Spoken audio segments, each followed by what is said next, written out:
Donc, je salue tous les ambassadeurs qui se sont donné la peine à notre rendez-vous sacré de chaque jeudi.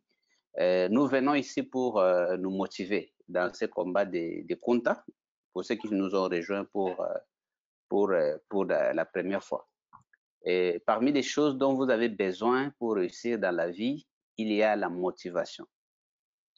Parce que nous vivons dans un monde où personne n'est épargné à des circonstances intimidantes. Il y a toutes sortes de choses qui arrivent sans notre volonté. J'espère que vous avez lu, comme moi, les livres que venait d'écrire Barack Obama. Je pense que Barack Obama, pour chacun de nous, est un self-made man. Ça veut dire quelqu'un qui s'est hissé à un niveau que ce n'est pas la famille qui l'a mis là. Il n'est pas né de cette famille-là qui pouvait le mettre à ce niveau-là. Mais il a visé haut, il s'est battu, il est arrivé. Oui, vous l'avez toujours vu sous les projecteurs, mais je pense que pour nous qui avions déjà lu son livre « Le rêve de mon père » ou « L'audace d'espérer », nous savons que c'est quelqu'un qui a traversé des moments de désillusions, d'échecs, beaucoup d'obstacles, mais quelqu'un qui a eu une espérance extraordinaire. Maintenant, aussi dans son nouveau livre que nous sommes en train de lire tous et que je demande à des ambassadeurs de lire, vous devez les lire pour savoir que ceux qui réussissent, ce ne sont pas des gens qui vivent une vie tranquille, sans difficultés, sans obstacles, sans échecs. La vie, elle est ce qu'elle est. Elle a ses difficultés, elle a ses déceptions, elle a ses problèmes. Mais celui qui est décidé à réussir, quand il est décidé et quand il persévère, quand il est déterminé, il finit par réussir. C'est pour ça que nous avons besoin de la motivation. Aujourd'hui, je vais vous parler plus du livre que j'ai écrit, Je suis Kunta, parce que nous avons deux livres de base. Nous avons le livre La chef de ma mère et nous avons le livre Je suis Kunta. Je crois que les deux livres se complètent parce qu'une des premières difficultés que nous avons dans la mentalité de pauvreté, c'est le fait de se dire à quoi bon prendre les risques, à quoi bon tenter, à quoi bon entreprendre ce travail difficile de changer notre situation. Donc, c'est la voie de résignation. Croyez-moi qu'aujourd'hui, nous vivons dans un monde où les gens sont déjà résignés. On voit des jeunes de 20 ans résignés. On voit des jeunes de 30 ans résignés et désespérés.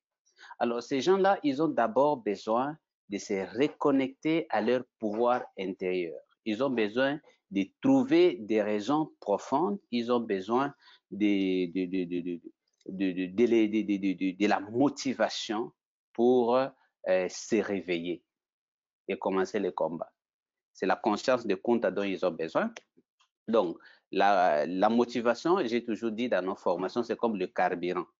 Vous avez toujours besoin de carburant pour avancer. J'étais content et je vais revenir plus sur les livres d'Obama parce que je crois que ça vous avez lu. Vous savez, les gens qui réussissent dans la vie, ce sont des gens qui lisent beaucoup.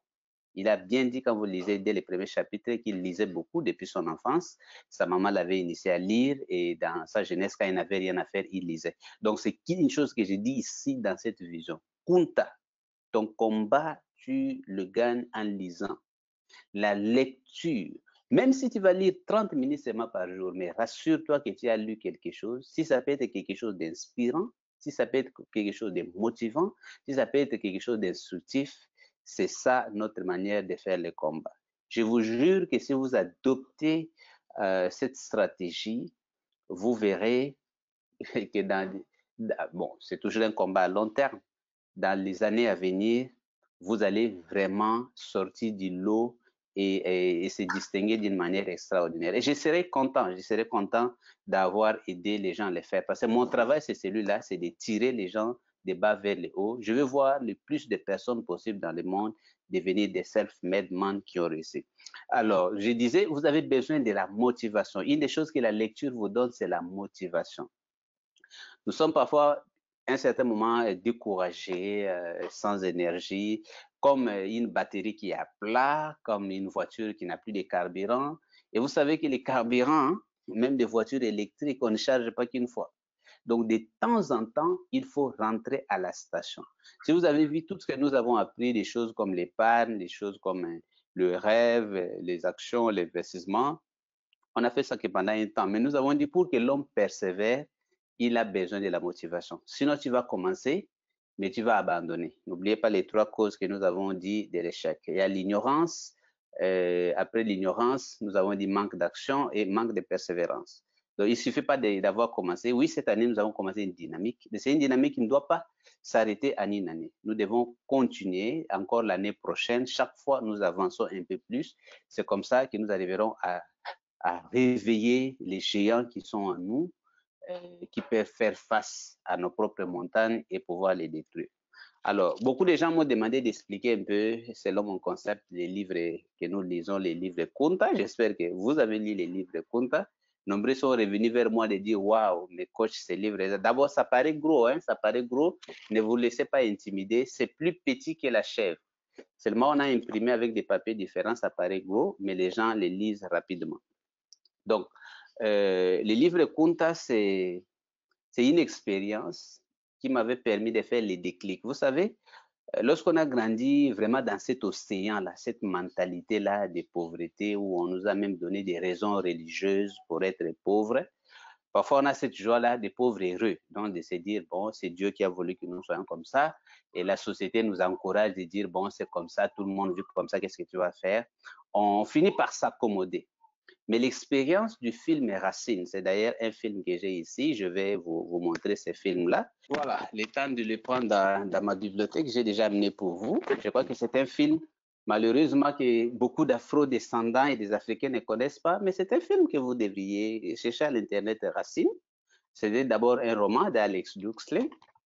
Alors, ce film nous a permis de comprendre c'était quoi l'esclavage. Donc, à l'époque, il n'y avait pas de machines qui pouvaient produire en série. Les hommes les plus avisés, ceux qui avaient déjà compris la place de l'intérêt économique, savoir que nous sommes dans un monde économique, que parmi les éléments importants qui dirigent notre monde, il y a la loi de l'économie.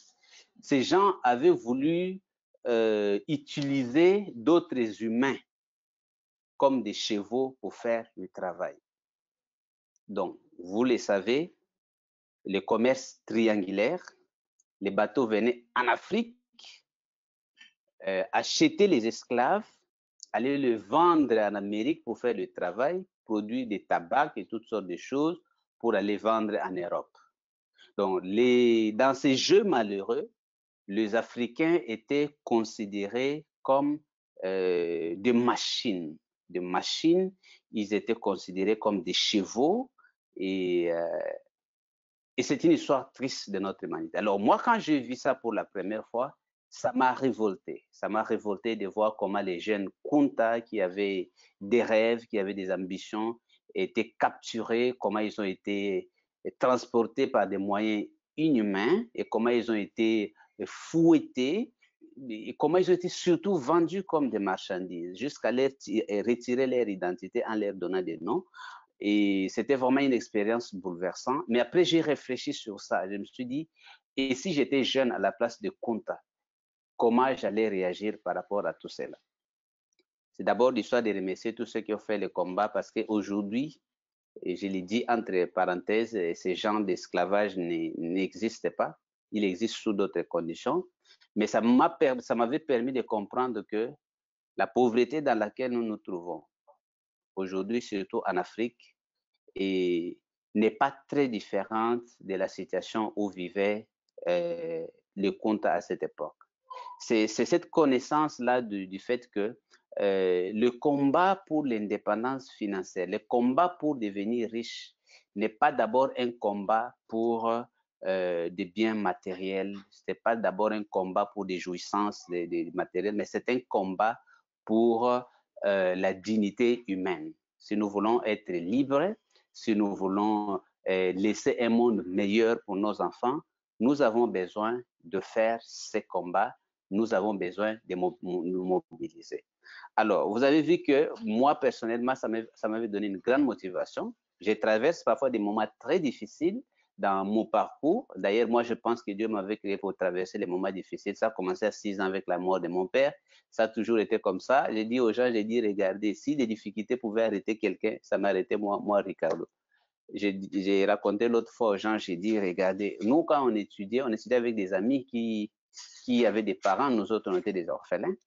On était parfois obligés de travailler pendant des pauses, affamés, alors que nos amis avaient à manger et jouer.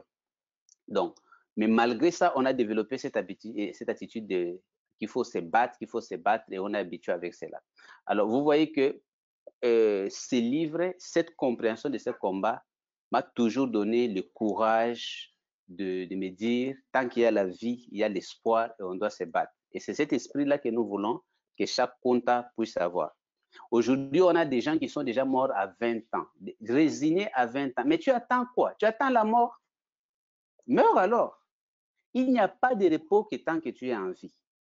Donc, que les situations soient aussi désespérées, tu dois pouvoir tenter de faire quelque chose pour changer ta condition ou changer la condition des gens autour de vous. Donc, ce livre nous permet donc de rentrer au commencement. Au commencement, on n'était pas des pauvres. Les Africains étaient déjà riches. Je ne sais même pas pourquoi Dieu nous avait fait déjà riches. Aujourd'hui, il y a cette forme de pauvreté qu'on appelle le chômage, qu'on appelle les emplois très peu rémunérés, qu'on appelle aujourd'hui les retraites de pauvreté. Et si nous ne faisons rien, dans des générations à venir, des millions d'enfants vont encore souffrir. C'est paradoxal. C'est paradoxal, cher Kunta. Je l'ai dit dans ce livre, que des enfants qui ont étudié dans des meilleures écoles africaines aujourd'hui finissent parfois de salariés dans des supermarchés asiatiques. J'ai vu une petite vidéo qui m'a fait rire, mais c'est la vérité. C'est un monsieur qui dit, ça console un peu lorsque tu passes dans un supermarché et que tu vas trouver que les caissiers, c'est votre collègue qui était premier de classe. Kunta, dites-moi d'abord cette expérience. Est-ce que vous avez déjà remarqué qu'il y a certains de nos collègues qui étaient premiers de classe et qui ont fini la vie caissier dans un supermarché? Je vais avoir ça dans vos réponses avant d'avancer là-bas. Est-ce que cette question vous interpelle? Oui, les Kunta.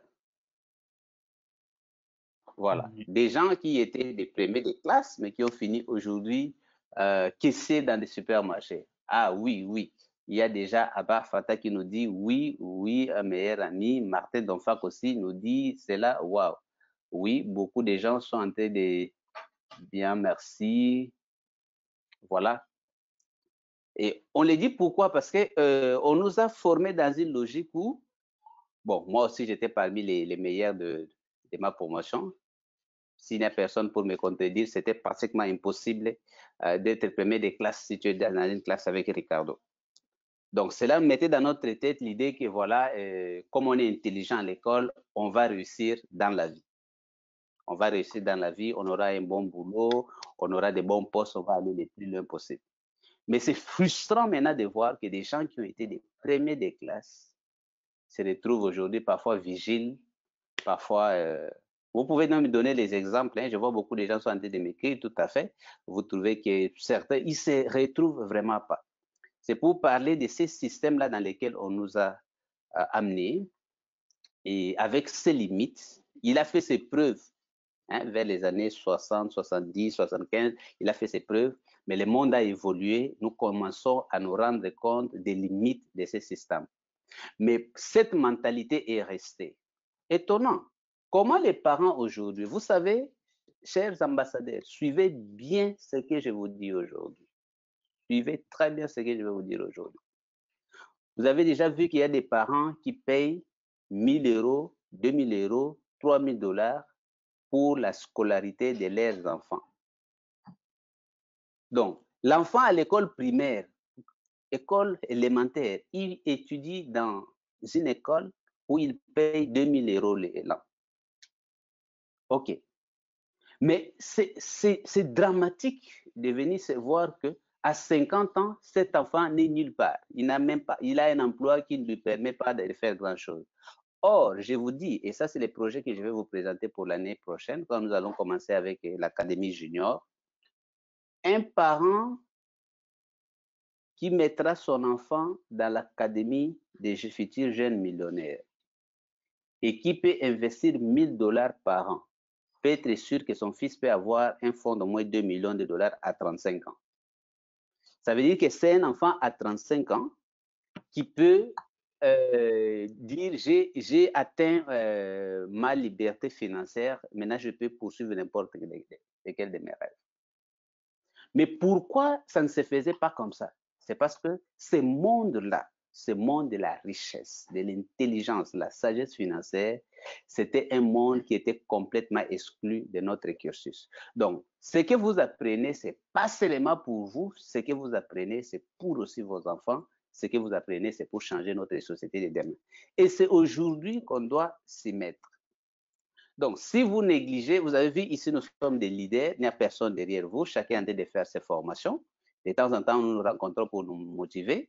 Nous avons lancé l'appel à toutes les personnes de bonne volonté de recruter d'autres personnes parce qu'il y a des millions de gens qui n'ont pas encore la connaissance que nous avons ici, des connaissances, des savoirs qui peuvent changer leur vie. Parce qu'on ne va pas éradiquer la pauvreté au monde en distribuant du riz. Non, on va éradiquer la pauvreté si nous donnons aux pauvres des outils efficaces pour changer leur vie. Donc, nous ne devons pas nous fatiguer, c'est un combat. D'ailleurs, maintenant, ça va devenir un combat mondial dans la mesure où le coronavirus est venu avec beaucoup de problèmes. Vous voyez que même actuellement en Occident et un peu partout, il y a beaucoup de faillites, il y a beaucoup on ne sait même pas comment ça sera encore l'année prochaine, mais quelque chose qui peut nous sauver, c'est notre motivation comme Kunta, parce que nous savons que c'est un combat. Et le combat n'a pas besoin d'être facile. J'ai toujours dit, le plus important, c'est la victoire. Traverse tous les moments difficiles que tu es en train de traverser, continue à te battre et un bon jour, tu finiras par donner raison parce que la nature va t'aider à réussir et tu seras un vrai Kunta libéré. Mais surtout, sois quelqu'un qui réveille des violons autour de vous. Donc, si vous avez des questions par rapport au livre Kunta, vous avez lu, vous avez fait des formations, c'est l'opportunité qui vous est donnée d'échanger ces questions directement avec moi. Les gens se demandent pourquoi tu as écrit les livres Kunta, quels ont été les messages. Mais le message principal, c'est celui-là. Nous avons été endormis par une certaine idéologie, certaines idées qui devaient mettre dans notre tête que nous n'avions aucun intérêt à nous battre pour devenir riches. C'est au nom de cette idéologie même qu'on nous utilise comme des machines pour rendre les autres riches. Mais quand nous commençons à nous rendre compte que nous avons les devoirs de nous battre aussi pour notre bien-être, que personne ne viendra se battre à notre place, que si nous sommes libres, alors nous devons nous libérer aussi de la pauvreté.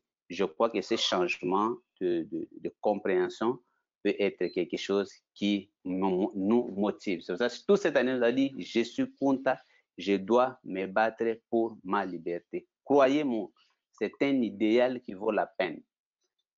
S'il y a beaucoup d'idéaux que les gens peuvent suivre, mais travailler aussi pour se libérer de la pauvreté, avoir plus de capacités pour aider les autres, c'est l'idéal auquel nous appelons les jeunes du monde entier, parce que nous ne croyons pas que Dieu nous a créés pour venir souffrir de cette manière. Oui, je vois qu'il y a des gens qui commencent déjà à poser la question sur comment se passe la formation junior, la formation des jeunes millionnaires. Voilà, je ne sais pas si cette question d'abord intéresse d'autres personnes. Je voudrais que d'autres personnes, j'ai vu beaucoup de comptes là-bas qui ont fait des coucous. Alors, s'il vous plaît, est-ce que cette question de notre ambassadeur Martin Donfac, comment se passe la formation junior des comptes des futurs millionnaires, est-ce que ça intéresse beaucoup de gens? Oui, voilà, ça intéresse beaucoup de gens. OK. En fait, l'idée, c'est quoi? On va commencer au-dessus et on va rentrer. Aujourd'hui, si vous avez, je prends mon cas. Je prends le cas de Ricardo Kanyama. J'ai étudié 40 ans, environ 41 ans. J'ai étudié avec des milliers d'élèves. Donc, pendant plus de 18 ans. Si nous faisons des statistiques aujourd'hui, de tous ces mondes-là, je suis peut-être le seul, je ne sais pas jusqu'à, je suis peut-être le seul à être devenu millionnaire à 35 ans, le seul. La grande majorité, surtout ici en RDC, je ne sais même pas s'il y a plus de 4 personnes qui ont déjà des maisons personnelles. Tout au plus, ce que les gens peuvent avoir, c'est une voiture personnelle et puis un bon boulot. Imaginez. Donc, mais pourquoi les gens arrivent à cette situation où il y a plus de gens qui échouent et qui réussissent, plutôt que ceux qui réussissent? C'est pas parce qu'ils ne sont pas intelligents, c'est pas parce qu'ils ne sont pas capables, mais c'est vraiment la faute du conditionnement, la programmation qu'on a mis dans notre tête. Le schéma unique qu'on nous a miroité. Je sais dire, la vie, c'est les études, c'est l'emploi, la consommation, et tu deviendras riche. Mais si ces jeunes-là, s'ils savaient ce que nous savons aujourd'hui, qu'on avait recommencé dans la vie à partir de 15 ans, ils étaient soumis dans un programme. Ici, notre ambition, c'est quoi? J'ai toujours dit aux jeunes, mon ambition, ce n'est pas de dire aux jeunes d'arrêter d'étudier. Non. Non, non, non. Les jeunes doivent étudier. Ces diplômes universitaires, il faut l'avoir d'abord. Ça nous permet d'avoir un certain bagage, ça nous permet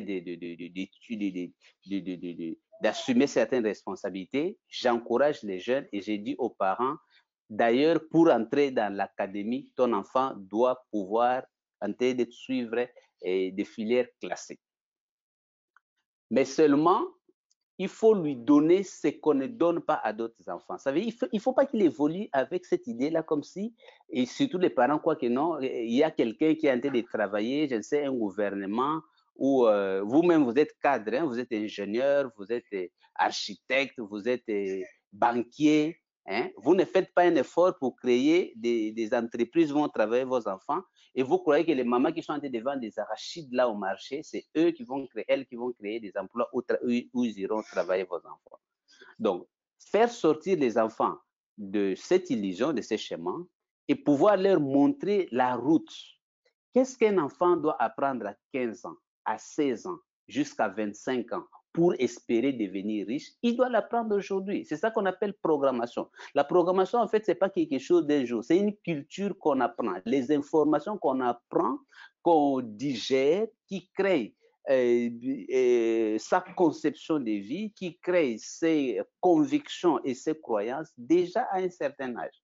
Dommage que c'est aujourd'hui. Si vous venez apprendre ces choses-là à 35 à 40 ans, vous aurez beaucoup de difficultés. C'est comme quelqu'un qui vient apprendre une langue très tard.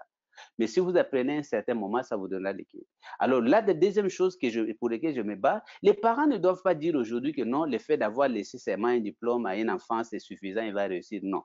Je crois que le même investissement qu'on fait pour les études classiques, si on les fait pour les études des futurs millionnaires, je crois que les enfants auront 3 avantages. Ils auront la formation classique. S'il a la vocation, il se dit, bon, moi, je ne peux pas m'en passer d'être greffier, il pourra être greffier, mais il aura à côté de ça un caractère de riche, des compétences de riche, qui lui permet de vivre avec des richesses de façon à ne pas être esclave, mais à façon de se développer. Et en fait de compte, il aura déjà des structures où il aura un capital qui lui permettra, en utilisant des leviers qu'on va l'enseigner, d'être sûr que c'est quelqu'un vraiment qui a atteint un niveau que les autres ne vont pas atteindre. Je donne un exemple.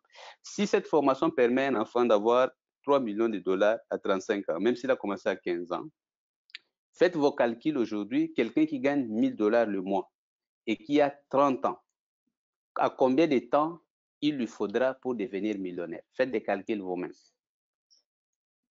Et donnez-moi des réponses en bas là-bas.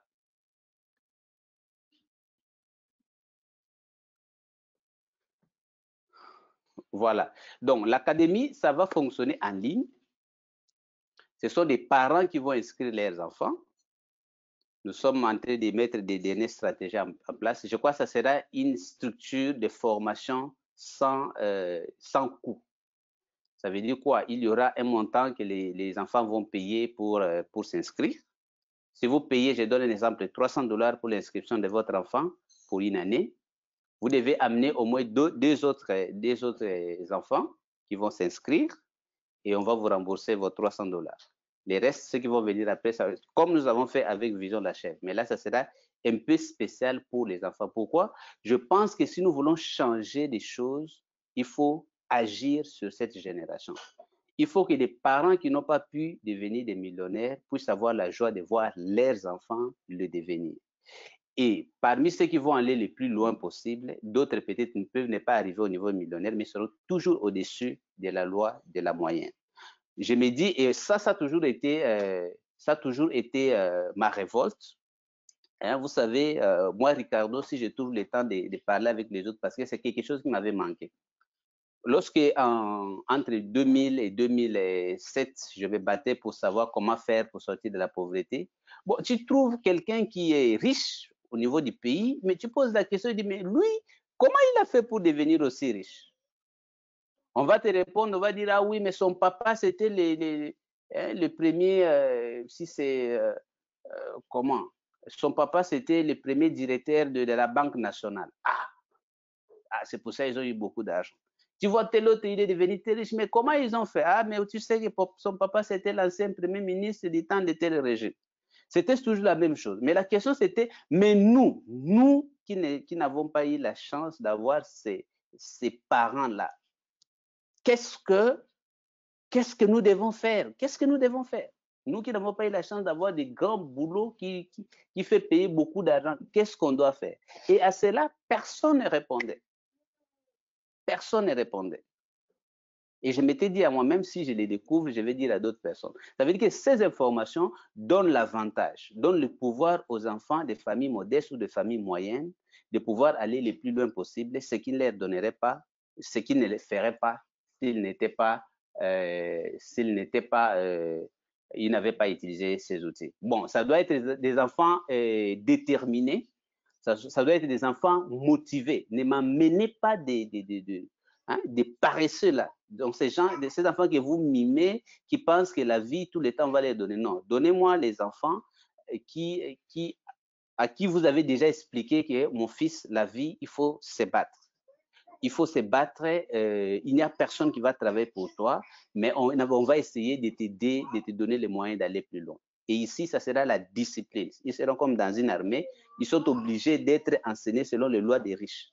Et les riches sont disciplinés, ils doivent être disciplinés.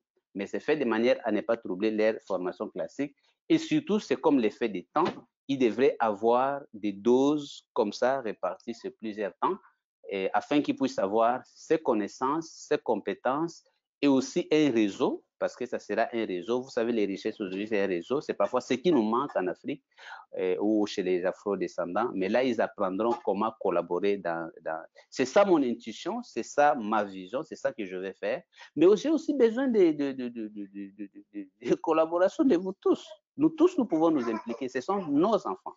C'est notre peuple.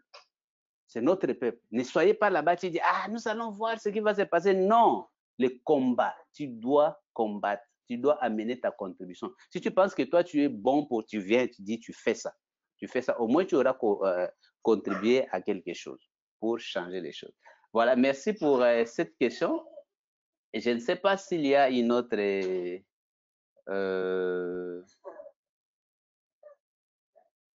Bon, quelqu'un dit, est-ce que les enfants de 12 ans puissent avoir accès à la formation?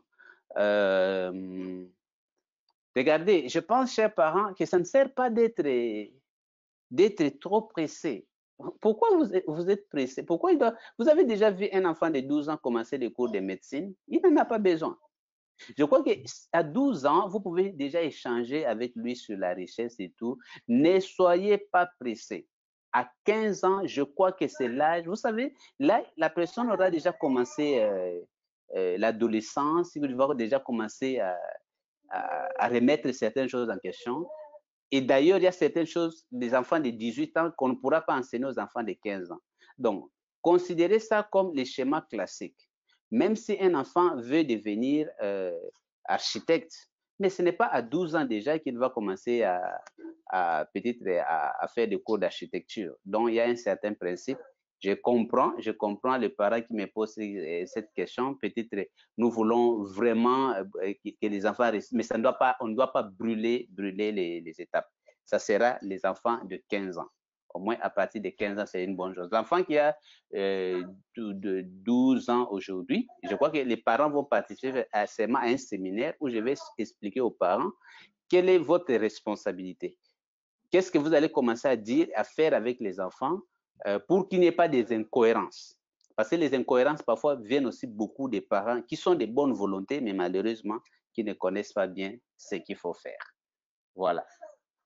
Waouh, il y a beaucoup.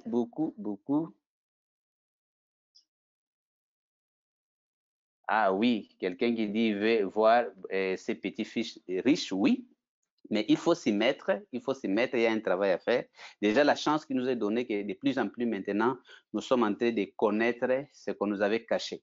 Mais aujourd'hui, ma crainte, c'est qu'il y a trop d'informations en désordre qui, comme dans un océan qui afflue de partout. Je crois qu'on peut se perdre facilement là-dedans. Et ce n'est pas intéressant. C'est pour ça que nous voulons que les enfants puissent avoir des informations de façon structurée et la quantité dont ils ont besoin. Parce que même un enfant qui plus tard veut devenir médecin, si aujourd'hui on va le bourrer des cours de pharmacologie à 15 ans, vous savez que vous pouvez détruire cet enfant tout simplement. Parce que ce n'est pas en une année ou à cet âge-là qu'on doit tout apprendre. Voilà. Mais je vois que beaucoup de gens sont... à partir de quand commence la formation pour les enfants? Normalement, pour cette question, à partir de quand ça commence, en fait, la formation va commencer à partir du mois de janvier 2021. Comprenez que les coachs n'ont pas parfois beaucoup de temps. Je suis en train de constituer des cours, des formations, des programmes. Et puis surtout, j'espère que vous, les parents, vous allez vous impliquer parce que ça sera notre mouvement. Considérez ça comme une plateforme que nous avons laissée comme richesse à nos enfants. S'il vous plaît. Et dites-vous que si ça s'écroule, on aura raté une opportunité énorme pour nos enfants. C'est pour ça que nous devons nous battre pour dire il faut que ça marche. C'est notre chance, c'est maintenant ou jamais. Et je pense de plus en plus, on va commencer à lancer un message pour que les parents... Il y a déjà des parents qui ont déjà fait des réservations, mais je n'avais pas voulu commencer en désordre. Je pense que s'ils commencent tous les enfants qui auront 15 ans, il y aura des programmes pour les enfants de 15 ans, 16 ans, 17 ans, 18 ans, 19 ans. Et je vous montrerai comment l'enfant de 19 ans peut récupérer ses retards. Mais ne me dites pas qu'un enfant de 25 ans va commencer, ça sera très tard. Là, il doit suivre des programmes pour adultes. Je pense que vous avez compris et préparez-vous, c'est l'année prochaine.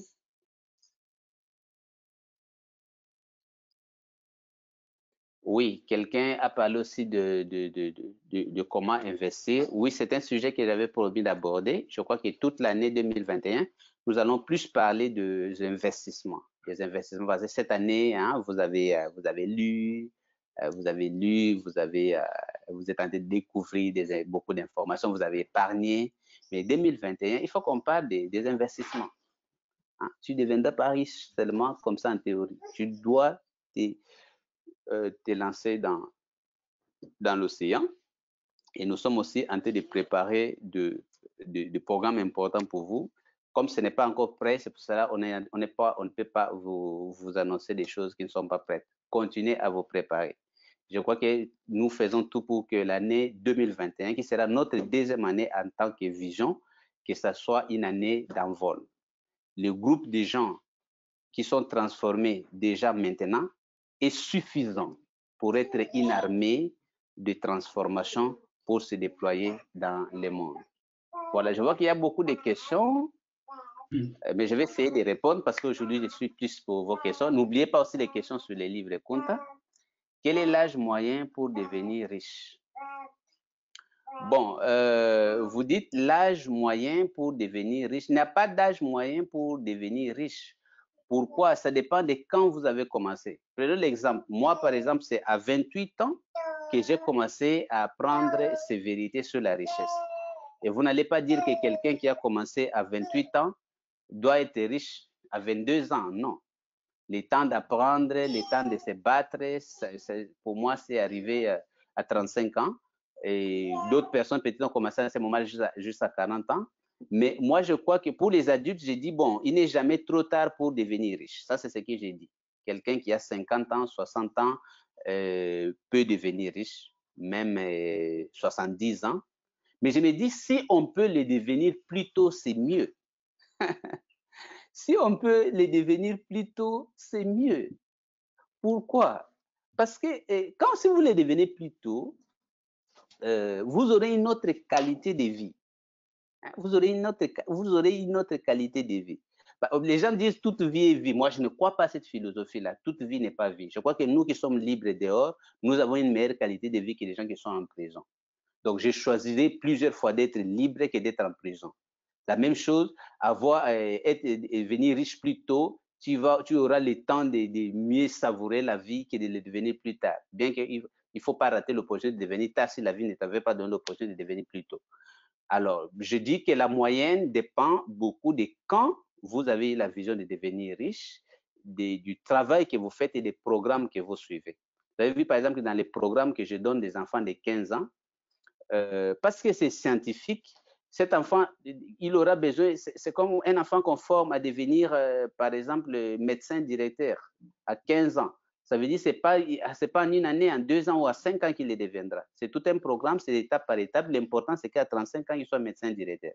Donc, c'est la même chose. Moi, je trouve que ces enfants, s'ils entrent, qui utilisent la plateforme comme ça sera designé, nous sommes vraiment sûrs. Parce que de 15 à 25 ans, ça sera la plateforme et les parents qui vont travailler pour lui. Lui va apprendre, il va développer les compétences.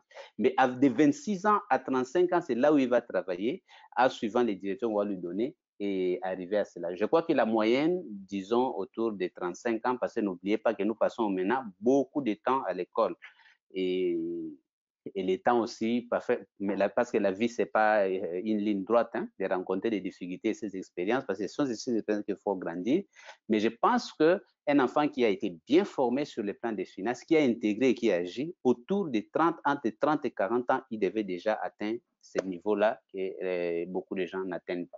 Merci pour cette question-là. Waouh, il y a beaucoup de questions. Je suis en train de sauter certaines questions.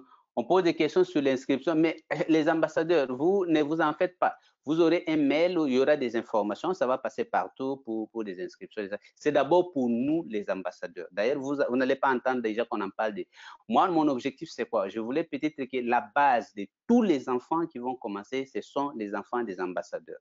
Parce que vous êtes déjà maintenant des pionniers de cette vision. C'est à vous maintenant, même les autres qui viendront après, devaient avoir des supports à partir de vous, parce que vous êtes déjà des parents transformés. Il y a des parents qui ne connaissent pas encore ce que vous êtes en train de connaître. Donc, on va vous annoncer sur la date. Et je crois que je vais demander à la technique peut-être de commencer à mettre des formulaires à votre disposition pour faire des réservations.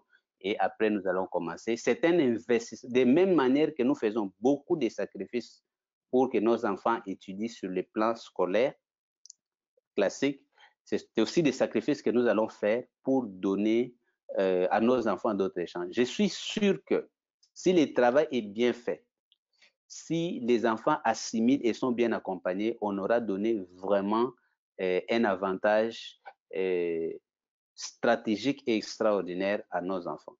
Mais comme nos enfants sont importants pour nous, on va s'y mettre. N'oubliez pas que ce cours-là, il y a des moments où les parents, nous tous, nous devions assister à certaines séances pour confronter certaines réalités. C'est ça que j'ai prévu. Donc, vous devez accompagner les enfants.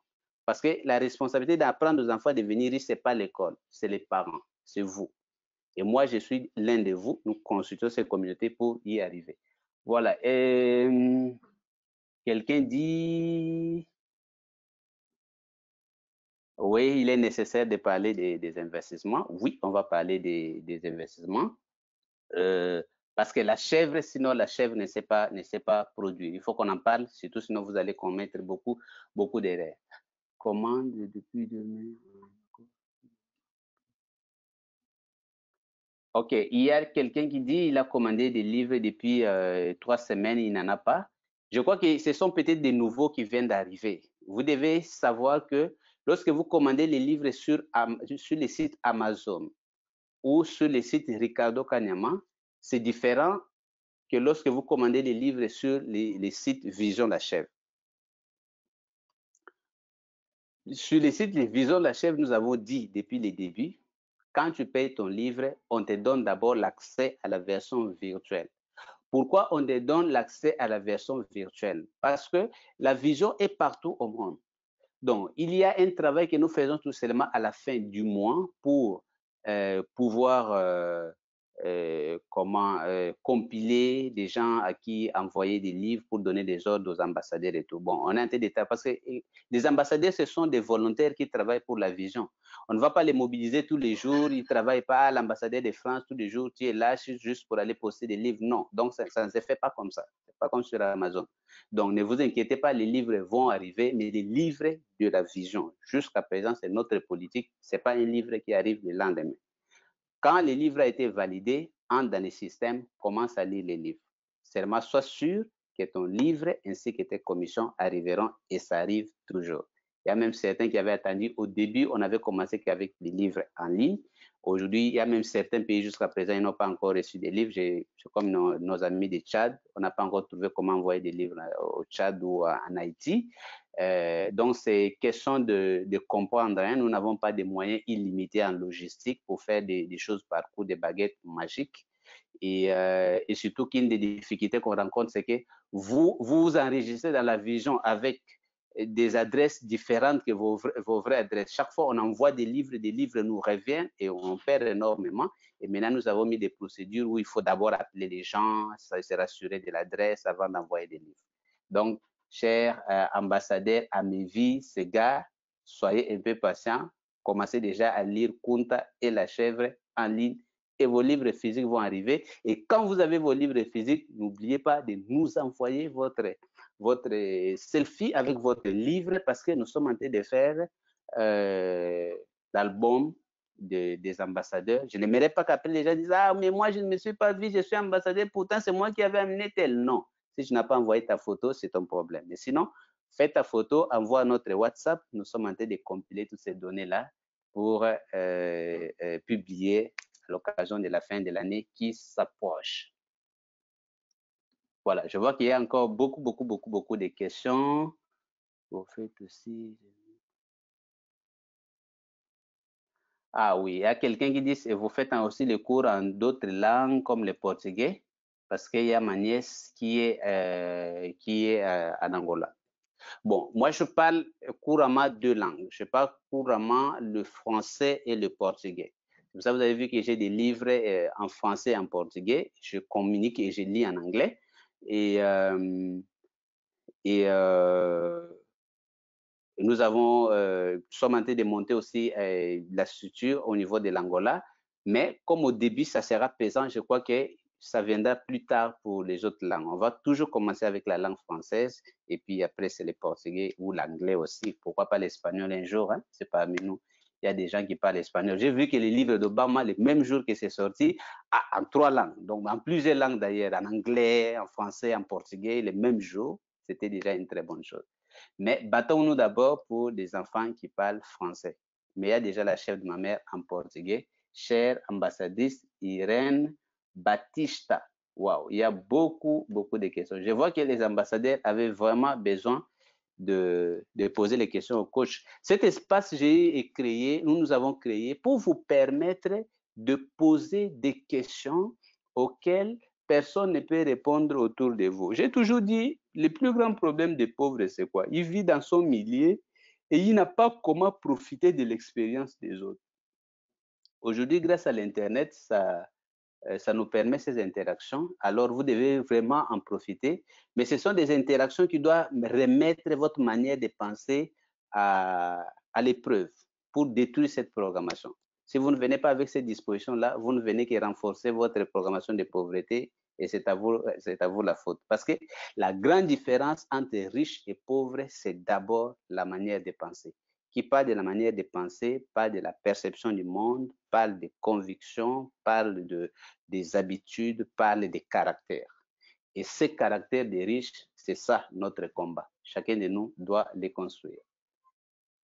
Mamadou Garanké qui dit où trouver des livres que vous recommandez. Ah, ambassadeur. On peut encore poser cette question de où trouver des livres. Commencez par faire d'abord des recherches sur Google, sur Amazon, et après, voyez aujourd'hui de plus en plus en Afrique. Dieu merci, je crois que pour ça, un des travaux que nous avons fait commence à donner les fruits. Je donne l'exemple. En RDC, quand je suis arrivé, j'ai commencé à parler des livres. Tout le monde trouvait que c'était anormal que les gens lisent des livres de succès, qu'est-ce qui était là-dedans, les églises s'opposaient. Mais aujourd'hui, même en RDC, il y a des librairies religieuses qui vendent déjà des livres de succès, qui vendent des livres de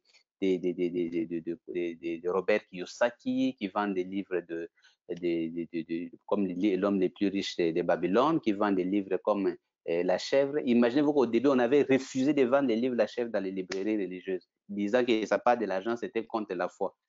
Voilà. Mais les gens ont commencé à comprendre. Alors, il y a cet effort-là que nous faisons. Vous avez des copains partout au monde qui voyagent. Dites-leur, payez-moi un livre et envoie-moi des livres. Je pense que les livres, vous devez chercher cela comme vous cherchez de l'or. Chercher de l'or. Vous avez vu, nous tous, on a fait un effort à la sortie du livre d'Obama pour avoir, ne fût-ce que la version électronique en ligne, parce qu'on a besoin d'apprendre, il faut apprendre. Un grand homme qui a fait un parcours comme celui-là, vous devez boire dans cette expérience.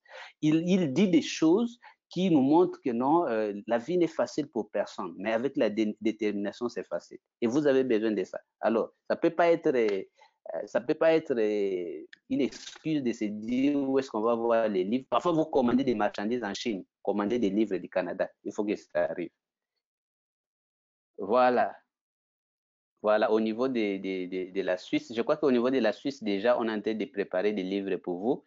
Il y a l'ambassadrice Liliane qui nous aide énormément là-bas. Je crois qu'ils ont pris toutes les dispositions. D'après ce que le bureau m'a dit, ça ne va plus traîner vos livres. Ah oui, quelqu'un m'a posé la question, pourquoi épargner 10% de son salaire? Je pense que ça, ce sont des nouveaux qui sont venus nous rejoindre. Je préfère qu'on puisse activer le micro de cet ambassadeur Mohamed Touré et qui pose cette question-là. Je vais interagir avec lui en direct. Bonjour, coach. Vraiment, moi, je suis pas Mohamed Touré, moi, je suis Al-Mahdi Ag Alitini. J'ai pu rejoindre le webinaire à travers les liens de Mohamed Touré, c'est lui qui m'a donné les liens et qui m'a informé que chaque jeudi, pratiquement, il y a un webinaire. OK. Moi, je suis vraiment impressionné par tous vos livres. Je suis en train de lire actuellement celui sur la chèvre. Je suis nouveau, comme vous avez dit, les remarques au début. C'est c'est-à-dire que cette partie où, pour investir, vous avez proposé d'épargner au moins 10% de son salaire. Alors, je voulais savoir seulement pourquoi au moins 10% et sur combien de temps est-ce qu'on peut épargner pour avoir un fonds d'investissement? Parce que je pense que les fonds d'investissement nécessaires dépendent aussi du projet qu'on veut faire. Alors, voici un peu ma question. Oui, c'est pour ça que je voulais interagir avec vous directement pour que les autres suivent. Vous êtes dans quel pays? Moi, je suis au Mali, je suis à Bamako précisément. Ok. Est-ce qu'il y a les arachides au Mali? Oui, il y en a. Il y en a plus précisément dans le cercle de Kita. Ok. Ça a été inventé en quelle année ou créé en quelle année? Les arachides? Oui. Oh, alors là, est-ce que là, je ne pourrais pas vous répondre. J'essaie de vous donner une fausse date. Là, j'ai pas d'idée là-dessus. C'est depuis très longtemps, ça a toujours été là. Parce qu'on cultive l'arachide, en fait, ça fait partie de nos cultures vivrières. Ok. Et quand on cultive les arachides, quand on fait des récoltes et qu'on a récolté 10 sacs, est-ce qu'au Mali, on mange tous les 10 sacs ou on garde aussi une partie pour des prochaines cultures? Justement, on garde aussi une partie pour les prochaines cultures. Parce que c'est périodique, en fait. Il y a des périodes où on ne peut pas cultiver l'arachide, donc on en garde pour ces périodes. Et vous avez vu qu'il y a même des gens qui ne sont pas allés à l'école, qui n'ont pas de diplôme, mais qui comprennent ces principes, n'est-ce pas? Justement, oui, justement. Ceux qui Voilà. le font d'ailleurs. Ce qu'on nous a pas enseigné à l'école, c'est que l'argent n'est que l'équivalent de la richesse, comme les arachides. Donc, tout ce qui est richesse, il y a une partie qui doit être destinée à la consommation et tout ce qui est consommé, c'est détruit. Mais il y a une autre partie qui est destinée à la reproduction, donc pour se multiplier. Et justement, vous ne pouvez pas devenir riche si vous consommez. Imagine une personne qui produit 10 sacs de maïs et qui consomme les 10. Quelle magie il va faire alors pour continuer à avoir les maïs?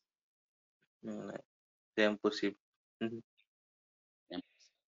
Alors, dans les livres d'Achève de ma mère, vous avez vu que le premier péché que les gens font, qui restent dans la communauté, c'est le fait qu'ils attendent les fonds. On attend que les capitaux viennent d'ailleurs, que ce soit le gouvernement qui les donne, les banques. Mais vous devez savoir que nous sommes dans un monde où on donne à celui qui a.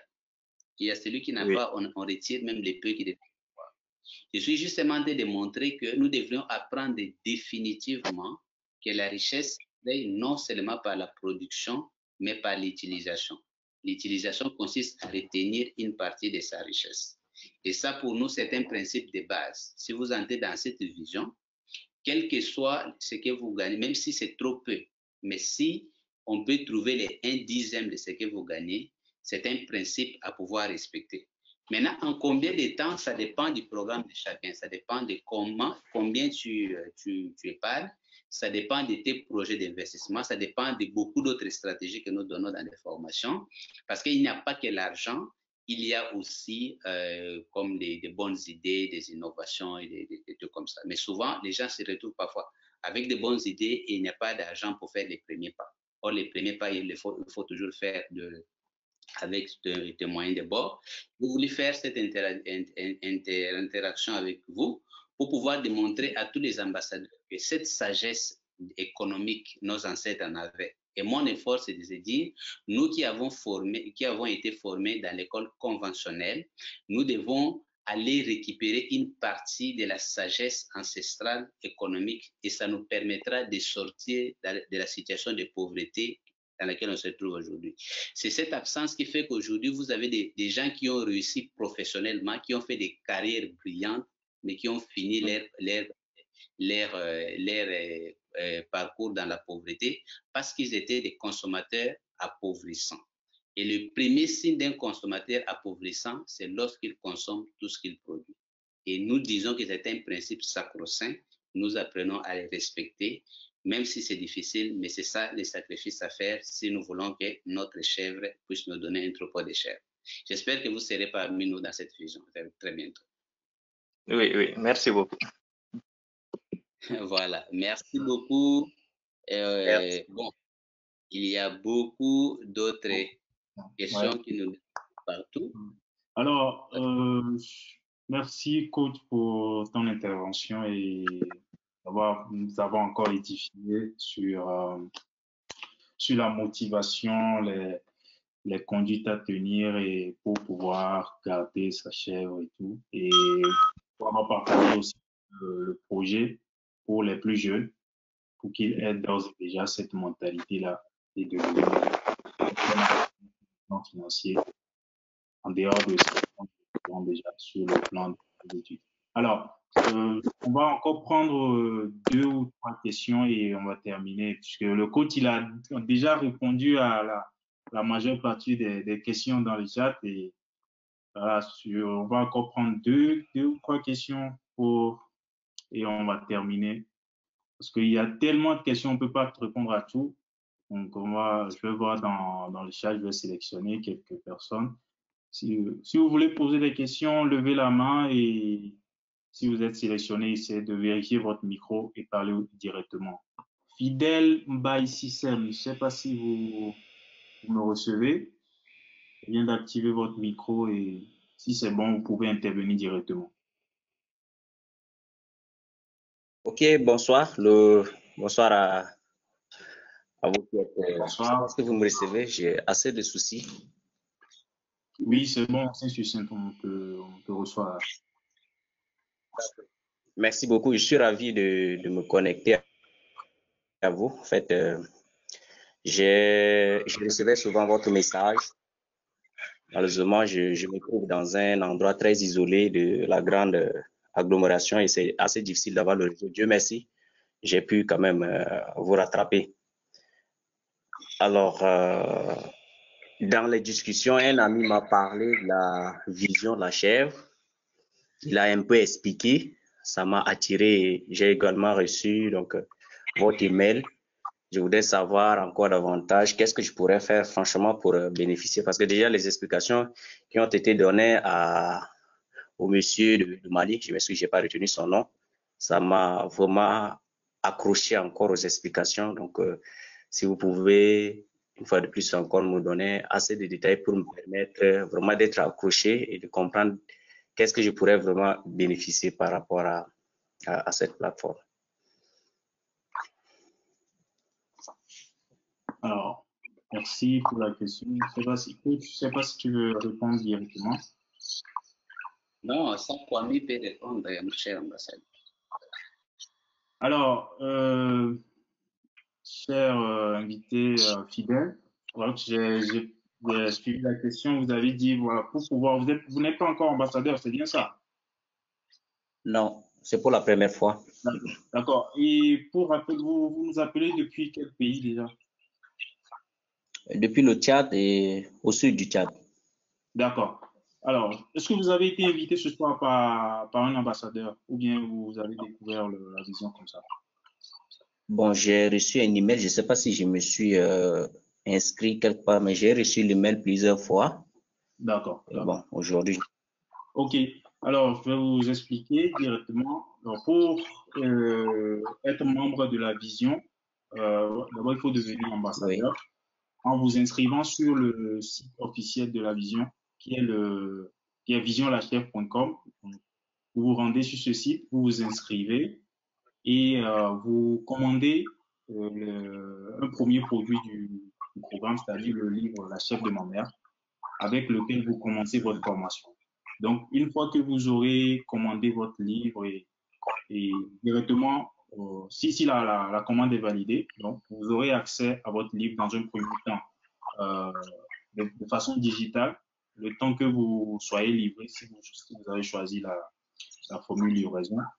Donc, dès que ce sera possible dans votre pays, et je ne sais pas si au Tchad déjà il y a l'ambassadeur qui a les livres. Donc, vous recevrez votre livre en format physique après. Et voilà, donc il y a un AEP au Tchad. Donc, une fois que vous aurez commandé votre livre, il se chargera de vous le livrer. Donc, voilà. Le premier pas, la première étape consiste à vous inscrire d'abord sur la plateforme et à commander votre premier produit qui est le livre La chef de ma mère. Voilà un peu. D'accord. Voilà. Merci bien. Je tâcherai de me connecter à chaque fois pour suivre. Et aussi, rappelez-moi s'il vous plaît le site, l'adresse. C'est le www.visionlachef.com. D'accord. Donc voilà.